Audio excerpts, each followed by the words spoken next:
அனைவருக்கும் வணக்கம். மத்திய அரசு ஊழியர்களுக்கு ஒரு மகிழ்ச்சியான செய்தி. அதாவது 7வது ஊதிய குழுவின் பிரகாரம் அகவிலைப்படி 3% மீண்டும் உயரப்போகுது. இதனால ஊதிய உயர்வு எவ்வளவு இருக்கும்? இந்த அறிவிப்பை சிபிஐ ஐடபிள்யூ கொடுத்த ஒரு அற்புதமான செய்தி தான். இதை பத்தின முழு விவரத்தையும் இந்த வீடியோல பார்த்துருவோம். ஸ்கிப் பண்ணாம கடைசி வரைக்கும் பாருங்க. நம்ம சேனலை சப்ஸ்கிரைப் பண்ணாதவங்க பண்ணி வச்சுங்க. நம்ம சேனல்ல சென்ட்ரல் மற்றும் ஸ்டேட் கவர்மெண்ட் சம்பந்தமான ஆல் அப்டேட்ஸ் போட்டுருவோம். அது மட்டும் இல்லாம பென்ஷன் சம்பந்தப்பட்ட முக்கியமான தகவல்களும் இருக்கும். மறக்காம நம்ம சேனலை சப்ஸ்கிரைப் பண்ணிருங்க. வாங்க வீடியோக்குள்ள போலாம். ஃபர்ஸ்ட் ஆஃப் ஆல் பாத்தீங்கன்னா, மத்திய அரசு ஊழியர்கள் மற்றும் ஓய்வூதியதாரர்களுக்கான அகவிலைப்படி மற்றும் அகவிலைப்படி நிவாரண விகிதங்கள் ஆண்டுக்கு 2 முறை திருத்தப்படுகின்றன. இந்த திருத்தம் ஜனவரி மற்றும் ஜூலை மாதங்கள் முதல் அமலுக்கு வருகிறது. அகவிலைப்படி உயர்வு ஏஐசிபியின் குறியீட்டின் அரையாண்டு, அதாவது ஜனவரி முதல் ஜூன் வரையிலும் மற்றும் ஜூலை முதல் டிசம்பர் வரையிலும் தரவுகளை பொறுத்து முடிவு செய்யப்படுகிறது. இந்த ஏஐசிபியின் புள்ளி விவரங்கள் ஒவ்வொரு மாதமும் 30 அல்லது 31ஆம் தேதிகளில் வெளியிடப்படுகின்றன. இவற்றில் தொழிலாளர் அமைச்சகம் வெளியிடுகின்றது. இதுவரை ஜனவரி முதல் ஏப்ரல் வரையிலான புள்ளி விவரங்கள் வெளிவந்திருக்கு. அடுத்தது மே மாதத்திற்கான புள்ளி விவரங்கள் வந்தவுடன் ஜூலை மாதத்திற்கான அகவிலைப்படி எவ்வளவு அதிகரிக்கும் என்பது தெளிவாகும்.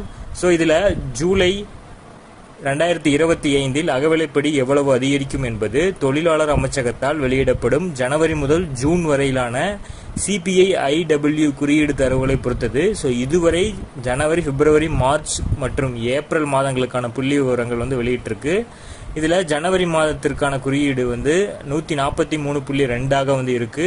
இருப்பினும் மார்ச் மாதத்துல பாத்தீங்கன்னா அது 2 புள்ளிகள் அதிகரிப்புடன் 144.0 அதிகரிக்கிறது. இப்போது ஏப்ரல்ல பாத்தீங்கன்னா 0.5 புள்ளிகள் அதிகரிப்புடன் 143.5 உயர்ந்திருக்கு. இதன் காரணமாக பாத்தீங்கன்னா 57க்கும் அதிகமாக அகவிலைப்படி அதிகரிக்கும். அத்தகைய சூழல்ல ஜூலை மாதத்தில் அகவிலைப்படி 3% அதிகரிக்கும் என்ற கருத்துக்கள் சொல்லியிருக்காங்க. ஏன்னா இது 2.57 சம்திங் அந்த மாதிரி போகும் பட்சத்தில் அதை ஹோல் நம்பரா கன்வெர்ட் பண்ணுவாங்க. அப்போது அகவிலைப்படி அது 3% அதிகரிக்கும். அப்படி அதிகரித்தால் டிஏ 58 அதிகரிக்கும். இருப்பினும் ஜூலை மாதத்திற்கான டிஏ உயர்வு எவ்வளவு இருக்கும் என்பது இன்னும் அதிகாரப்பூர்வமாக உறுதிப்படுத்தல. உதாரணமாக, ஒரு ஊழியரோட அடிப்படை சம்பளம் 18,000 என்றால் 57% டிஏவில் அது 10,260 58% அது 10,440 ரூபாயாகவும் இருக்கும்.